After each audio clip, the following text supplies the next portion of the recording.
In the gospel and the transfiguration, which we just heard, there's two very important points, words, that are used that you kind of put on your Bible thinking cap for. So again, you've heard me say, when the mountain is talked about in the Bible, when you hear a mountain, that's a trigger. That means that from earth, human beings are about to go to an elevated place that is close to heaven, and heaven and earth are going to touch. Moses did this, and so when Jesus is taking Peter, James, and John up the hill, they're already alert to something like heaven and earth are about to touch. There's something that's about to happen here where God is going to talk to man. And then the second word, so we have mountain, and the other word is sleep. Now, I love sleep just as much as the next guy, but in the Bible, sleep is not a positive thing. It's actually symbolic for kind of the days that we have when we're not fully attentive to what's going on in front of us. So think, for example, in the garden.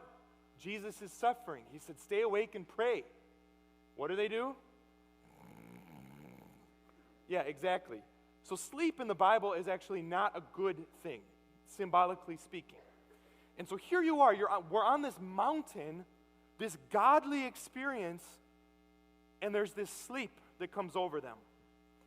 And I just really relate to that in my own personal experience of like, man, a lot of times in my life, I live like I'm in this stupor, this sleep.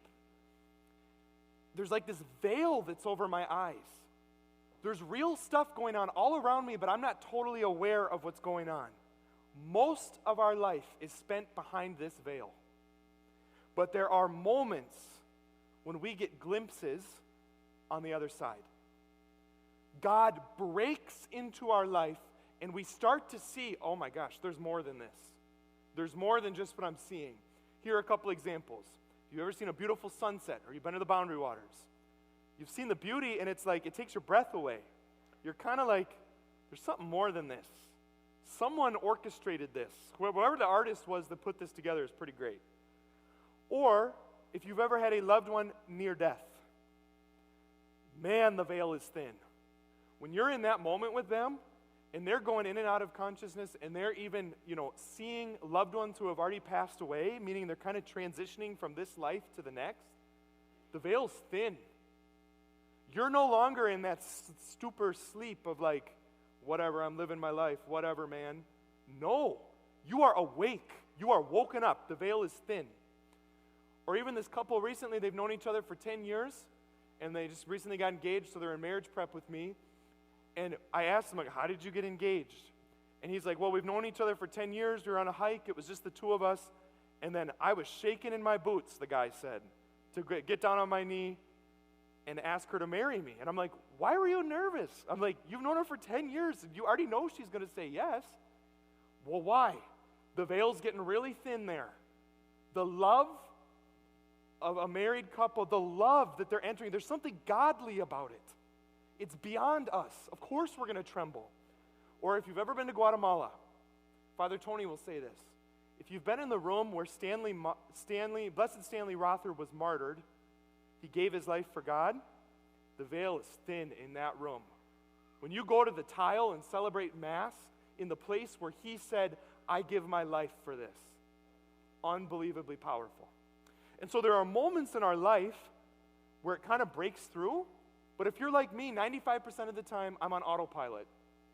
And so what I want to point out today is that we are on a journey.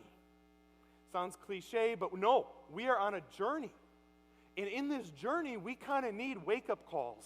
We need these transfiguration moments, alarm clocks, if you will, that wake us up and are like, hey, there's more than this. There's more than what's going on here. You're on a mountain. So the 4 parts of a journey. Number 1, there's the origin. It's where you begin. It's where you come from. If you don't have an origin, if you don't have point A, you're lost. If you don't know where you're coming from, how do you even get directions?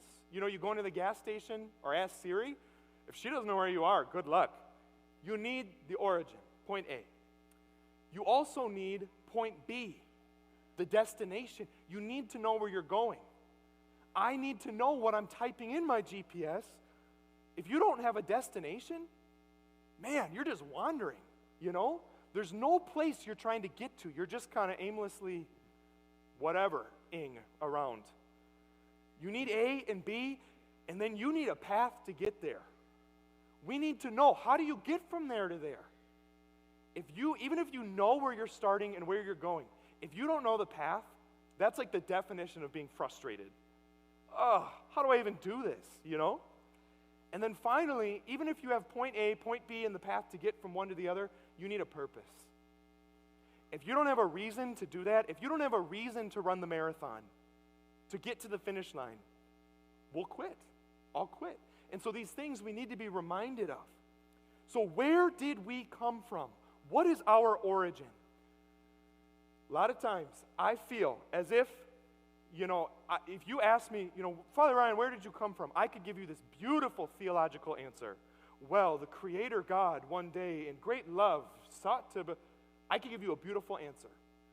But then if you look at the practicals of my life or any of our lives, sometimes it's like, blah. Where'd you come from? I don't care, I'm here. Whatever. That's kind of the answer. I guess I'm here now, whatever. And this is what St. Paul is talking about in the second reading when he says, there are those that conduct themselves as enemies of the cross of Christ. Their end is destruction, their God is their stomach, their glory is their shame, and their minds are occupied with earthly things. What is he saying there? He is saying, you know what? They say they believe in God. They could give you a beautiful theological answer, but you look at the way that they live their life, I live my life, what's the difference between them and an atheist, Like, they're living as a practical atheist. Does the way you came from, the purpose God gave you, impact the way that you live? Your origin, my origin, needs to impact our day-to-day life. Here's the truth. You are not a practical atheist. God made you. God hardwired you. And He designed every part of you. It's not just like an accident that you're here. And whatever, I guess one of Him too. He knows every single hair on your head, or lack of hair on your head, if you will. And every tear that you've cried. Can you imagine? It says in the Psalms that God has every tear written in His book that you've cried. What does that mean? Could you imagine going through this book and being like 6 months, cried because was hungry. 6 months, cried because Father's homily was too long. Or you go to third grade, all of a sudden you're looking, 20 tears were cried because fractions are hard. Every tear in your life is accounted for. Someone took that much interest in you. Clearly, He's invested in you. As my spiritual director always tells me, God has a vested interest in seeing you succeed. You succeed. And Pope Benedict says, you are unique and unrepeatable. You are irreplaceable. God has chosen you for something, to love in a certain way that nobody else can. Think about that. Man, could you imagine how that would impact the way that you live? Knowing where you come from and why you are here, every hair on your head, He intentionally hardwired you. And how many different combinations of your parents' DNA could have been used to make different people? Millions. But here you are. There is a reason you are here, living, breathing, walking. God chose you, He wanted you, He created you. Someone put a lot of care into making you. It's not just random. I could give you statistics all day, but I'm not a scientist. But someone was telling me once, in the eye, statistically speaking, if it was random, that your eyeball, all the atoms were in the right place, randomly, so that your eye could see, just for 1 second, it's next to zero. And now that there's all of these different eyeballs here, hopefully awake, yeah. And then they're all seeing, not just for 1 second, but on and on and on. Someone intentionally designed what we're doing. Your origin, you came from God for a purpose, and you are infinitely loved. And where are we going? Where are you and I going? If you're like me, again, sometimes my sight is way too narrow. I'm not actually looking at my final destination. I'm looking way too narrow-sighted. And so in high school, if you would have asked me, what's my final destination? What am I living for? What's getting me out of bed in the morning? What are my goals? I would have said, I want to be a coach, a teacher, wife, family, wealth would be nice while we're at it. Okay, that was my goal, somewhere in my mid-30s. That's what I was shooting for.